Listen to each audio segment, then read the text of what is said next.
They said she was nothing, a wolfless debt payment wrapped in a borrowed cloak, sent into the snow so the village could keep its hearth fires burning another season. They said a blind Omega had no business walking the frozen fields after dark, and certainly no business touching what she found out there. They said the creature she dragged back from the edge of dying was a stray, a vagrant, a man of no account whose life was worth less than the 40 ingots of silver her village owed to powers larger than itself. They were wrong about all of it.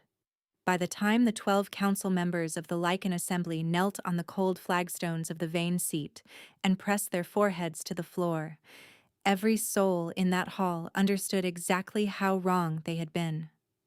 And the woman standing at the center of it, the one they had forfeited like a line item in a ledger, would not have seen their bowing necks even if she had tried. She did not need to. She already knew. In the year the old songs call the winter of the fractured moon, when the cold came early and came hard and the packs of the northern reaches counted their silver stores with the particular dread of those who know what a shortfall means, Corvus lived at the edge of the village of Askel, on a quarter-acre of frost-hardened ground her parents had left behind when they died. She was 22 years old, wolfless by the registry's accounting, blind since her 6th year after a fever that the healers had managed badly and apologized for not at all. The village kept her because she was useful. She could identify wound rot by its smell, a sour sweet rot like milk left too long near iron, before any sighted healer thought to unwrap the bandage. She could find wolfsbane in a dried herb bundle by the faint acrid burn it left at the back of her throat when she breathed near it. She could press a poultice with her thumbs and know by the give of the wound whether the flesh beneath was knitting or failing, and she was rarely wrong. Usefulness was the only currency the registry recognized for a wolfless Omega with no bloodkin claim, and she had spent her entire life earning just enough of it to stay. Her sister Maren lived 3 houses away, close enough to hear if Corvus called out, and far enough to pretend she had not heard when it mattered. Maren was a sighted wolf of the middling rank the village respected, married well enough, and had spent years walking the narrow path between protecting Corvus and protecting herself. Corvus understood the arithmetic of it. She did not forgive it exactly, but she understood it the way she understood cold weather. It was a condition of the world, not a surprise. The elder Solveig had no such complicated place in Corvus's understanding. Solveig was the village's appointed arbiter of pack law, a broad-shouldered woman whose voice carried the particular flatness of someone who had made unpleasant decisions so long she no longer felt them as unpleasant.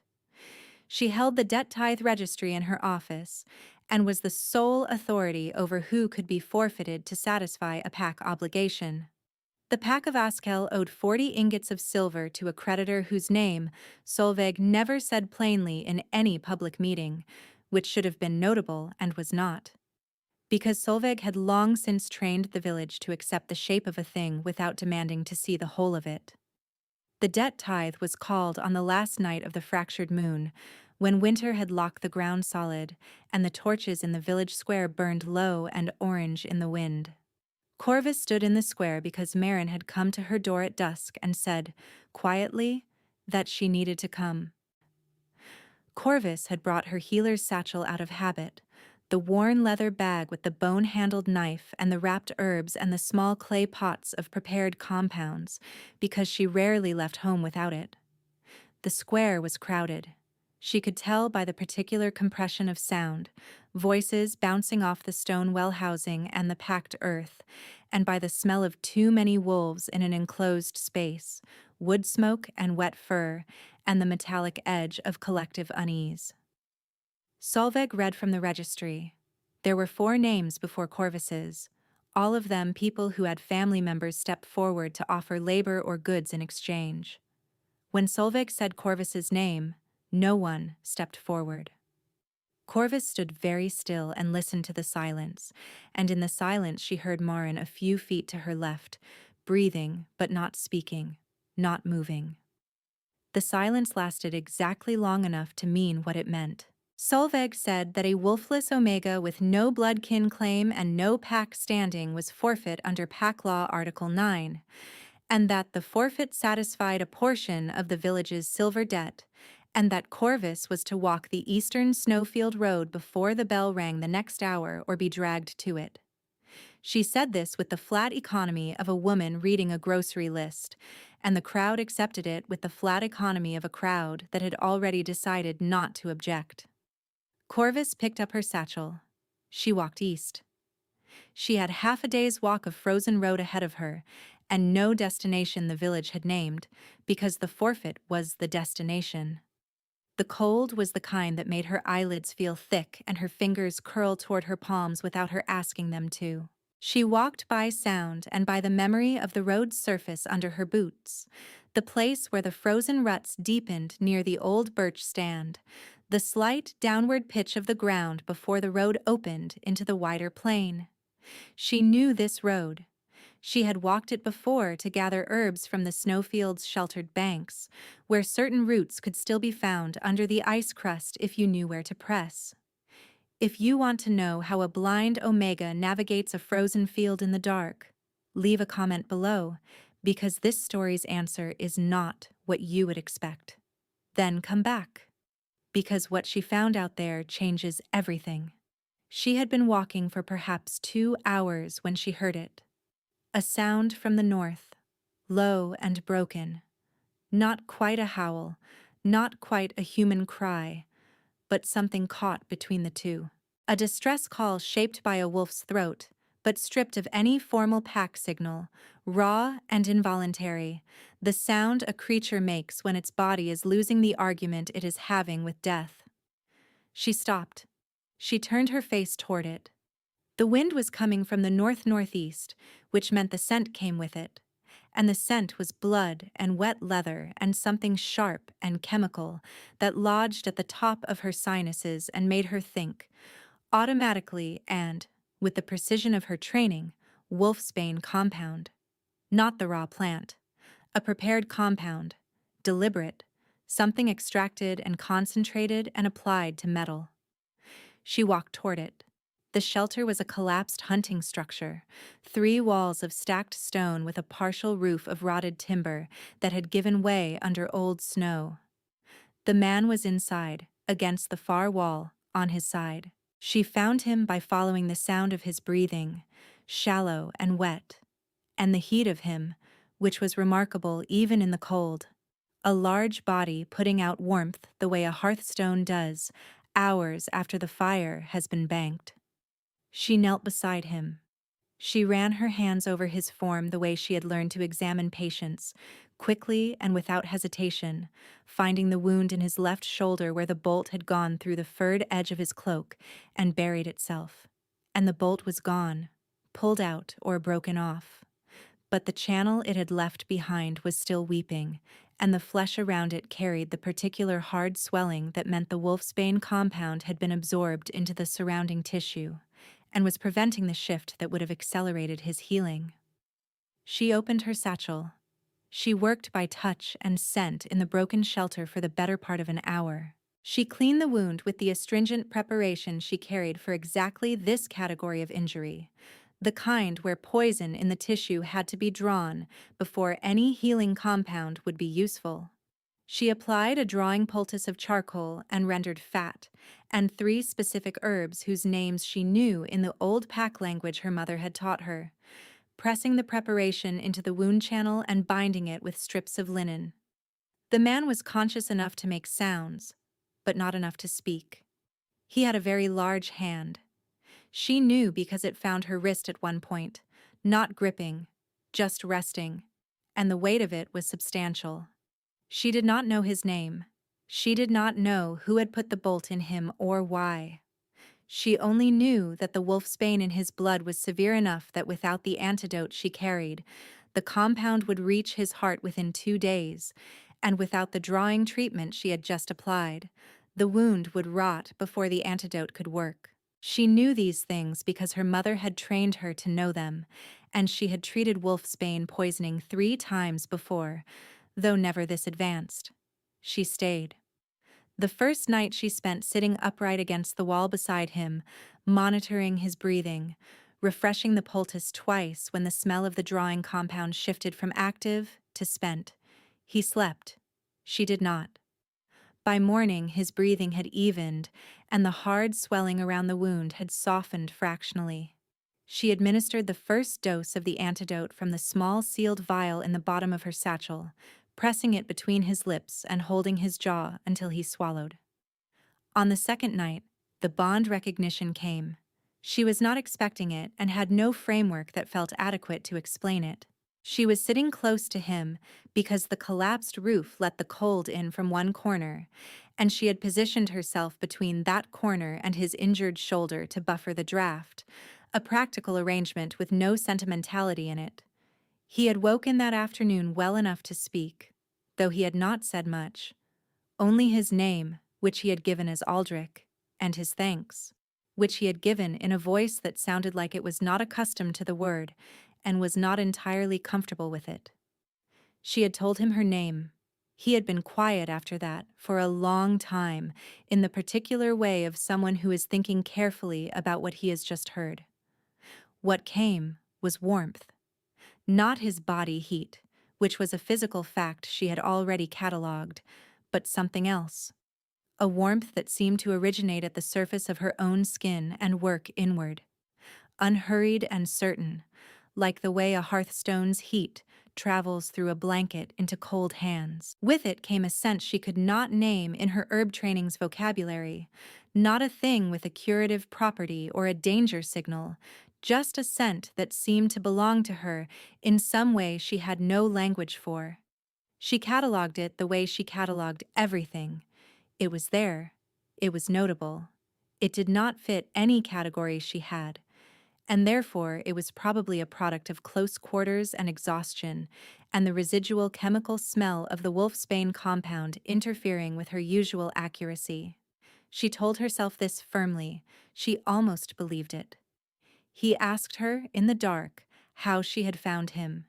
She told him she had followed the sound of his distress call, walking north from the road toward the source of it. There was a silence after this that she could not entirely read.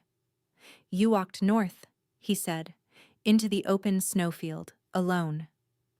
"The road offers no wolfsbane-resistant healing compounds," she said.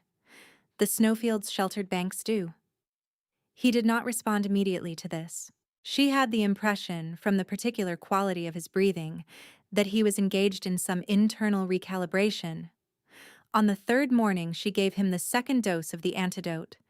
The wound was knitting at the edges now, the flesh losing its poison hardness.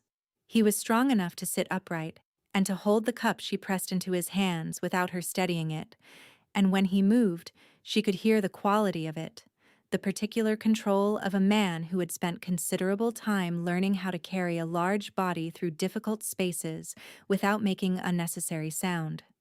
She had treated village wolves and wandering hunters and, once a foreign alpha who had been touring the northern territories when his escort was ambushed. None of them had moved like this. She was repacking her satchel, sorting the spent containers from the still useful ones by touch, when she heard the other man arrive. He came from the west, fast and not particularly careful about his noise, and he stopped at the shelter's broken entrance. She heard the sound of a bough being raised and held, and she went very still, because there was no benefit in moving when someone who could see her had a bow drawn. "Step away from him."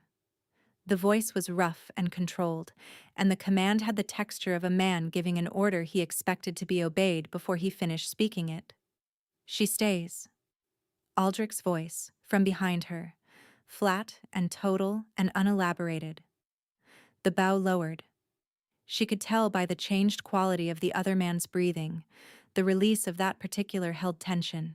There was a pause in which some communication passed between the two men that she was not party to, low and rapid, and then the newcomer, who she would learn was called Breck, came into the shelter and crouched near her, with the specific wariness of a guard who has been told not to be hostile, but has not yet been told why. "You're a healer," Breck said. Less a question than a fact he was confirming against his own reluctance. I am, Corvus said. The bolt was silver-laced, wolfsbane compound. Where did you find the antidote? I carry a standard healer's preparation for wolfsbane poisoning, she said. My mother formulated the compound. I have been making it since I was 14. Breck was quiet. Behind her, Aldrich made a sound that was not quite a word. She cannot leave yet, Aldrich said. The third dose is not administered. Corvus turned toward his voice. I can administer the third dose now and be on my way before midday. You have no road to return to, Aldrich said. Your village forfeited you. She had known this, in the abstract way of someone who understood their situation clearly, without having had time to feel the full weight of it.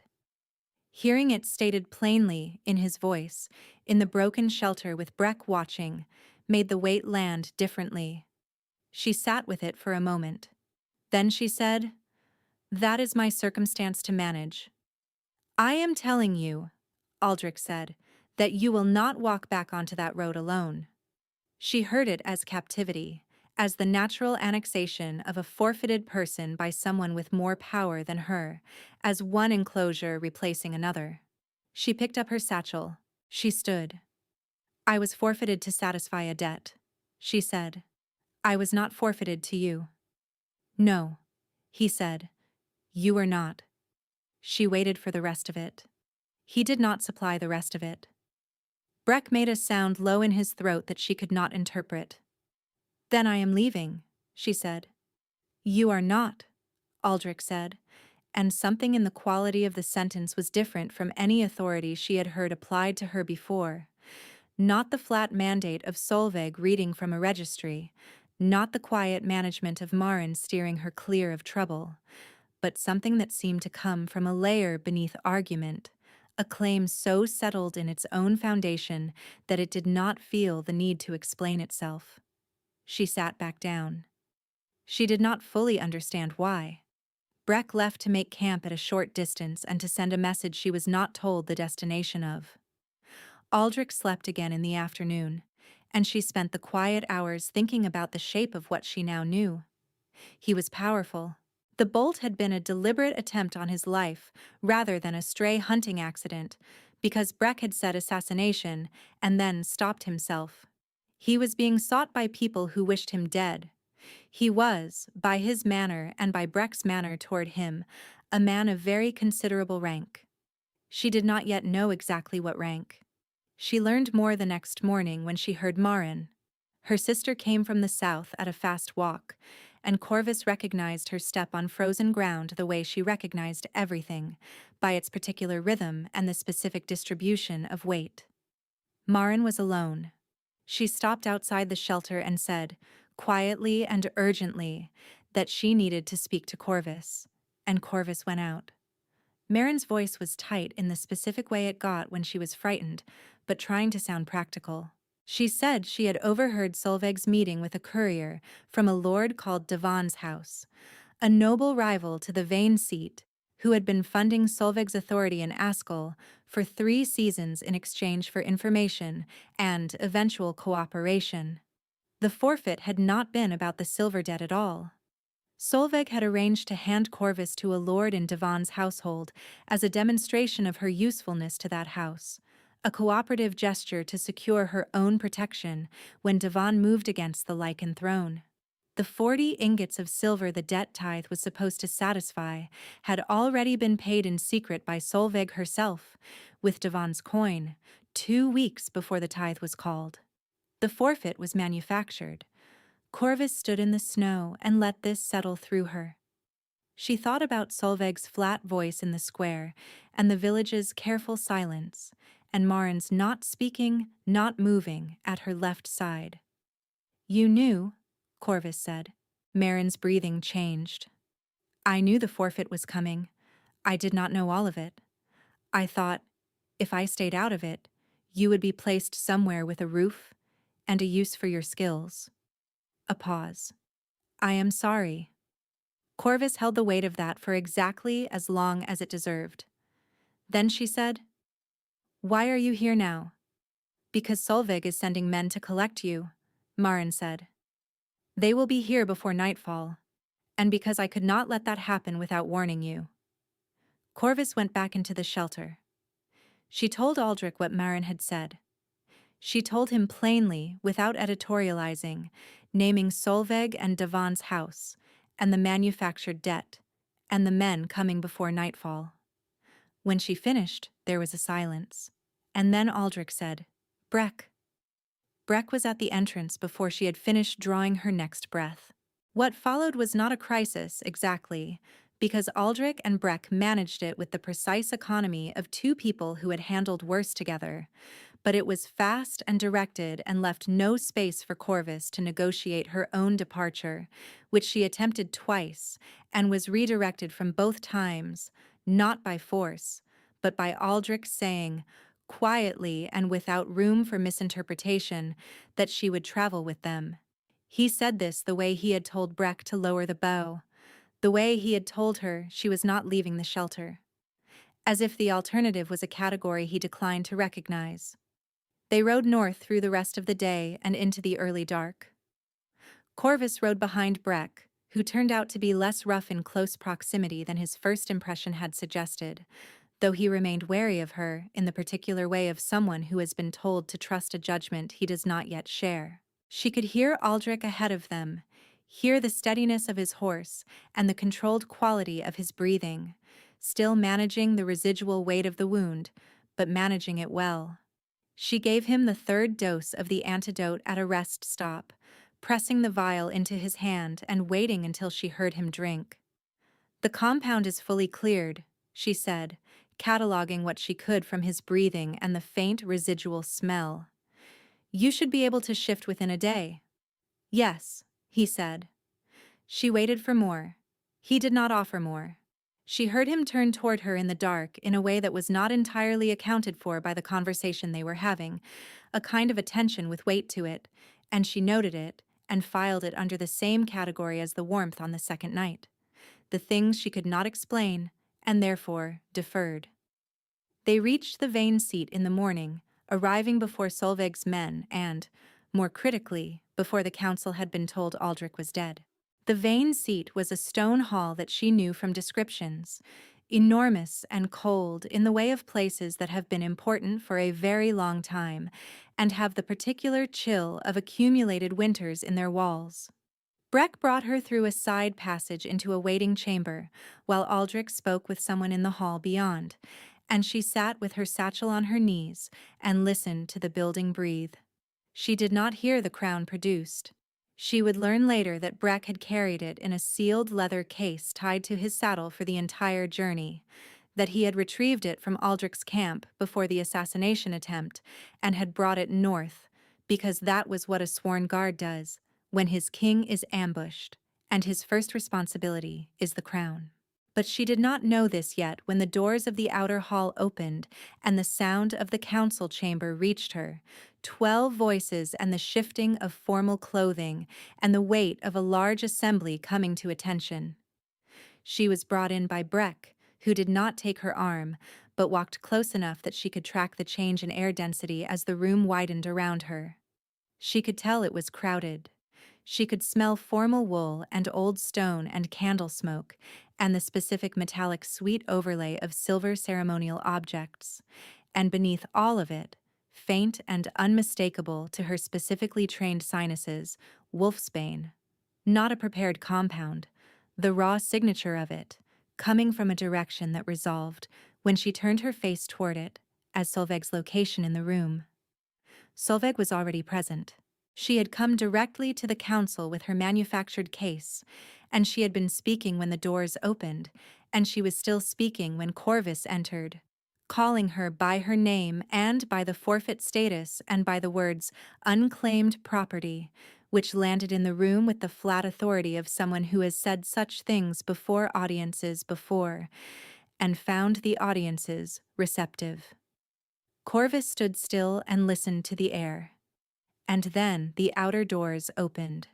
She knew it was Aldrich by the way the room changed, not by sound alone, but by the comprehensive rearrangement of everything, voices cutting off, movement stilling, the collective held breath of 12 wolves in the presence of a power that outranked them entirely. The cold that came in with the open doors was sharp, and brought with it the smell of snow and horse, and the particular clean quality of outside air in winter. And then beneath it, warm and certain and belonging to no category she had words for, except the one she had been refusing to use since the second night in the shelter. His scent, present and unmistakable, and directed at her, across the chamber. He walked to the center of the room. She tracked him by sound and by the warmth she could feel on her skin as he passed, and she registered, at a distance of perhaps 6 feet, the jolt of it. Not metaphorical, a physical sensation running from her sternum outward, the way the first dose of wolfsbane antidote feels when it begins to work. A warmth that was recognition, her body understanding something her mind was still in the process of catching up to. He addressed the council. His voice in the formal hall was different from his voice in the shelter. Larger not in volume, but in register, carrying the specific quality of a man who has spoken in rooms like this so many times that the room itself seems to recognize the voice and arrange itself accordingly. He said his name. He said his full title. He said that the crown Breck had produced and placed on the council table belonged to the king of the Lycan throne, and that the man bearing that title was standing before them, and that the business before this council would be addressed in that light. Solveig said, from across the room, that the king was dead, that she had documentation from reliable sources, that this was an impostor, and the forfeit claim before the council stood. Aldrich said, "The forfeit is dissolved." He said it the way he had told Corvus she was not leaving the shelter, as a statement about the nature of reality rather than a position up for argument. Then he said, "Corvus of Askel is my bonded Luna. Any hand extended toward her in claim is extended toward the throne." The room's silence had a different quality than the silence of the village square. The village square had been the silence of people who had decided not to speak. This was the silence of people who had been handed a fact too large to immediately process. Corvus stood in it.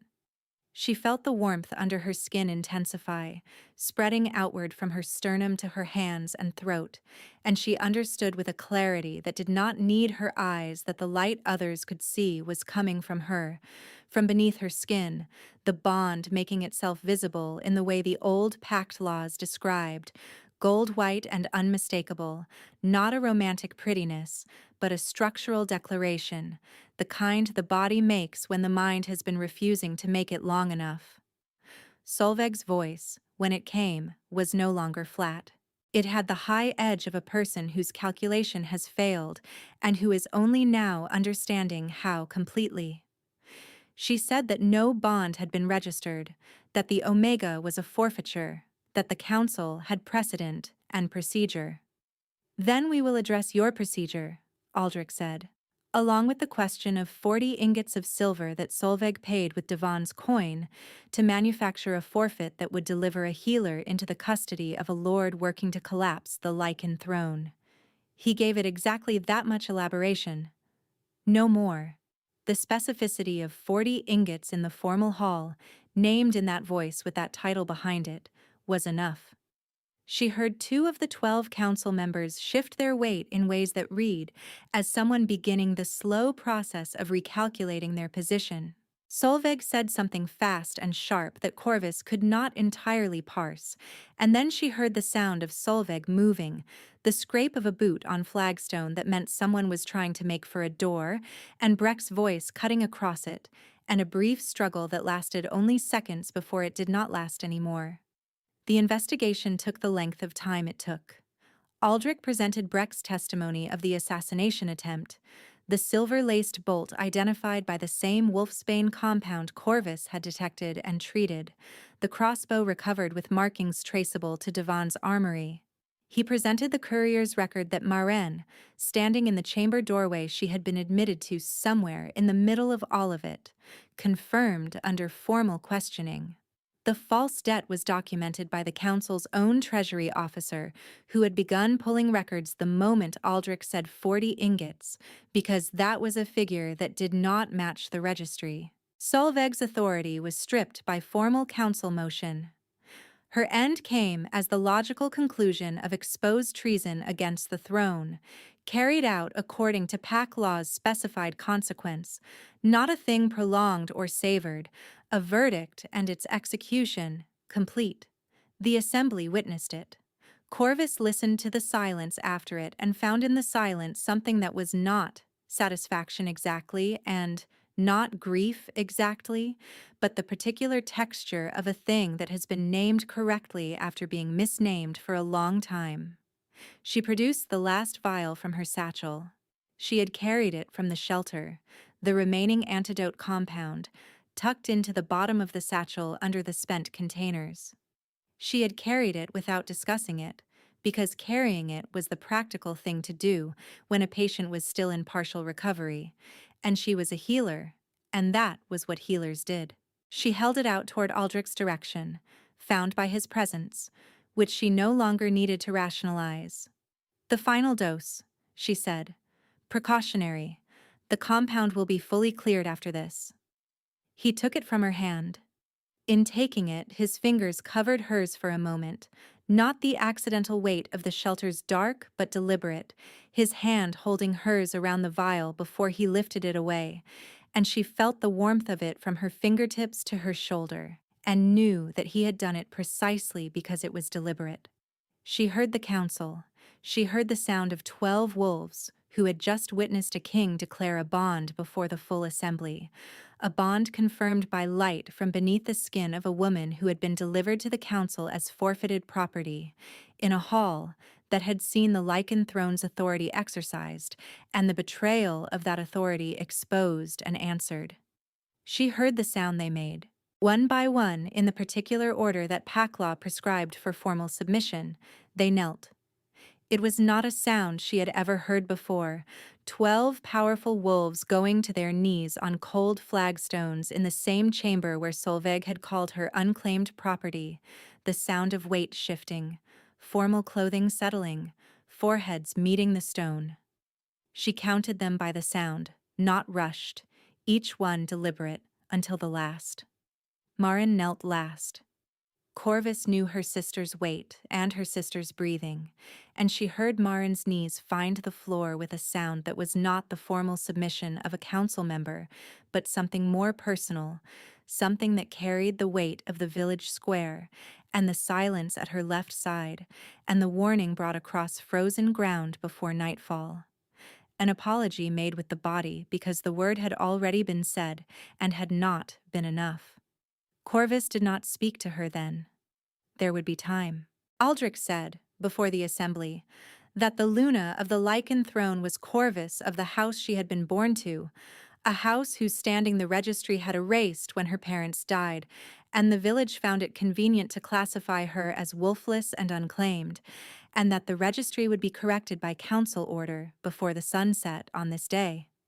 He said it in the formal declarative that closed a public claim under pack law, the phrasing that locked the standing permanently and could not be reversed by any subsequent debt tithe or village elder's arithmetic.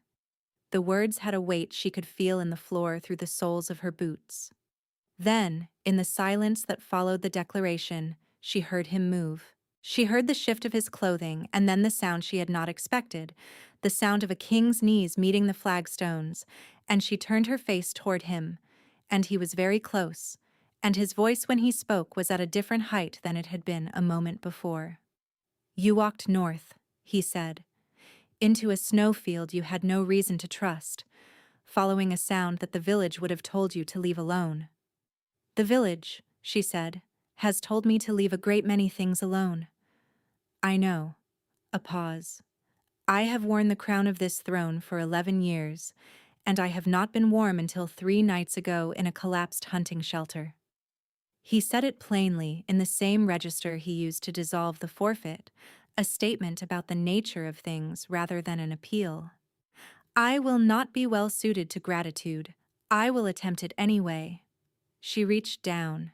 Her hand found his shoulder, the left one, the healed wound that would carry a scar she had felt take its final shape under her poultice on the last morning. She pressed her palm against it, not gently, the way she checked a wound's closure, and felt the firm resistance of flesh that had knitted cleanly. "You are well," she said. The hall held the quiet of a thing completed. 12 council members on their knees, Marin with her forehead to the stone. Breck, who would later tell anyone who asked that he had known in the moment he lowered his bow, standing at the door with the sealed leather case empty in his hands. She had never seen the crown. She thought she would not need to. She could map the world by what it gave her to hear, and what the hall gave her now was the sound of it bowing, all of it, from the stone floor to the high cold walls to the press of witnesses who had watched a forfeited woman arrive in a healer's cloak and leave as something that had no ceiling above it. Aldrich's hand came up and covered her hand on his shoulder, broad and scarred and sure, exactly as heavy as she remembered from the shelter's dark. She had followed a howl into the snow because something in the sound of it would not let her walk past. She had not known what she was walking toward, had not known his name or his title or the weight of what his survival would mean for the throne and for herself, and for every Packland registry that had written her as nothing. She had only known the sound. And the sound had not been wrong.